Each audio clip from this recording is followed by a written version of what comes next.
إدارة الموارد البشرية، شايف إنها إذا ما هي بتطبق فهي بتطبق في القطاع الخاص وليس قطاع الحكومة، وهي أعتقد أن هناك صعوبة في تطبيقها في قطاع الحكومة. لو دكتور حضرتك كلمتنا عن هذا الموضوع. والله تطبيق الاتش ار في القطاع الحكومي يعني هو شغال، وتطبيقه في القطاع الخاص شغال، لكن ايه اللي فارق الشغل والانتاجيه والولاء والانتماء وكده؟ ان احنا لسه يمكن الثقافه بتاعتنا يمكن متاثره بكام سنه فاتوا، ان انا موجود في الحكومه فانا كده كده هترقى. يعني انا 4 سنين ولو انا في جيش هاخد دبوره، 3-4 سنين لو انا في شركه حكومه هترقى ابقى مدير اقدميه. والله انا بقى كفء للمكان مش كفء للبوزيشن، انا كده كده هترقى. ليه؟ لان خلاص يعني قانون العمل بيقول لي ان انت هتترقى بعد كام سنه. انما تعالى طبق كده على هل انت خدت كام دوره تدريبيه مثلا في ال4 سنين اللي فاتوا؟ طب ايه البلان اللي انت حاططها لنفسك؟ هتوصل بعد سنه لفين، او بعد سنتين لفين، او بعد 4 سنين لفين؟ انت مخطط لنفسك توصل لايه؟ طب انت هتعلي كفاءتك ازاي؟ طب انت هتبقى سيرتيفايد من شركه ايه؟ هو دوت القطاع الخاص شويه بيأكد عليه.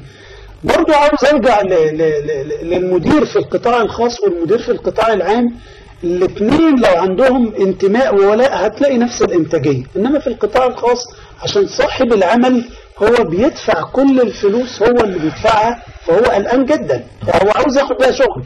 انما في القطاع الحكومي ما كانش فارق معانا قوي، ناس كده كده انا هترقى بغض النظر انا كفء ولا مش كفء. انا طالما اتحطيت على التراك بتاع الوظائف، سلم الوظائف، انا كده كده هيجي لي سنين واترقى.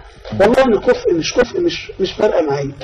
انما ضروري في كل كادر شغال في مكان، ضروري جدا ان هو ياخد دوره تدريبيه، ياخد برنامج ما يعديش عليه 3 شهور الا ويخش يسمع تعليم جديده. ده هيأثر معاه في الشغل، وكمان هيأثر معاه في الراتب بتاعه.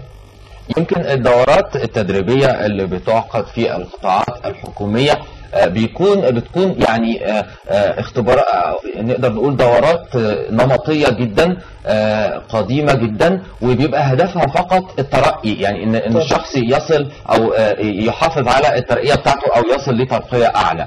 فدي برضو اعتقد انها نقطة مثيرة للاهتمام. لا هو فعلا انا بصراحة يعني مش مع حضرتك في الموضوع ده في الوقت الحالي. احنا بدأنا ندرب في على القطاع الحكومي. لا احنا فعلا بدأنا ندرب في القطاع الحكومي. الصورة اللي قدامي دي صورة فعلا يعني ورشة عمل.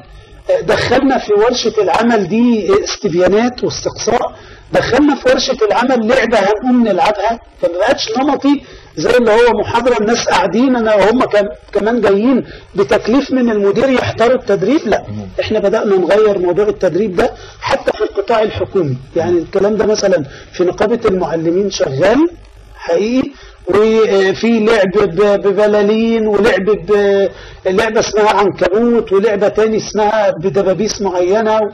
يعني بدأنا ندخل الفن في التدريب